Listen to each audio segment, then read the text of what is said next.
పురుషులకి ఏం కావాలి అని అంటే పెద్ద స్క్రీన్ అవసరం లేదు, వాడికి మొబైల్ చాలు. సోనా బాత్ అవసరం లేదు, చల్ల నీళ్ళు పోసుకునే సరే వాడు హ్యాపీగా ఉంటాడు. వాడికి నాన్ స్టిక్ ఫ్రైలో తలతలలాడే దానికి దోశ వేసి పెట్టి ఏం అవసరం లేదు, వాడికి అంత ఖరాబ్గా ఉన్నా కానీ ఏదో తినేసి కూర్చునేస్తాడు. He is not choosy on that. All he needs is సాయంత్రం అయితే డిస్టర్బ్ చేయకపోతే వాడిని కూర్చుని ఏ లేక్ ముందో లేకపోతే ఏ చెట్టు కిందనో కూర్చుని 4-5 మాటలు మాట్లాడుకొని ఏమి హ్యాపీగా పోయి పడుకుంటాడు. This is what men are, this is how they are built. But women are not like that. So my piece of advice to you is, when they come back from work, whether it is morning or night or afternoon, doesn't matter. When they come back from work, give them their space. Don't start with what happened with mother-in-law, what happened with పక్కింటోళ్ళతో ఏమైంది, ఎదురింటోళ్ళతో ఏమైంది, ఇవన్నీ వాడికి నచ్చవు, వాడికి అవసరం లేదు, వాడు పట్టించుకోడు,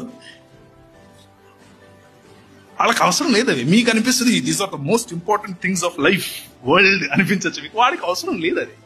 వాడు ఇస్రాయల్ నశించిపోతుందంటే okay, that part of news వాడికి అంతే. That's how simple it is. So men are simple. Respect their simplicity, you will have best life. Respect their simplicity, leave them alone for some time. Right? Number 1, never disrespect your man. ఏ రోజు మీరు disrespect చేస్తారో ఆ రోజు ఒకసారి నవ్వుకుంటాడు, వదిలేస్తాడు. రెండోసారి బాధపడతాడు, వదిలేస్తాడు. మూడోసారి ఒక్కడే ఏడ్చుకుంటాడు, వదిలేస్తాడు. నాలుగోసారి బయట ఫ్రెండ్స్ తో క్లాస్మేట్స్ తో చెప్పుకుంటాడు. అది మీకు అవసరం అనుకుంటే డిస్రెస్పెక్ట్ చేయండి.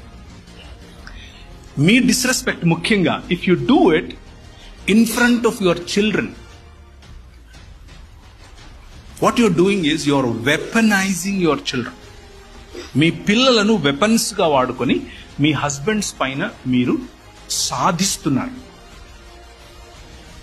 That hurts a man, that hurts a husband.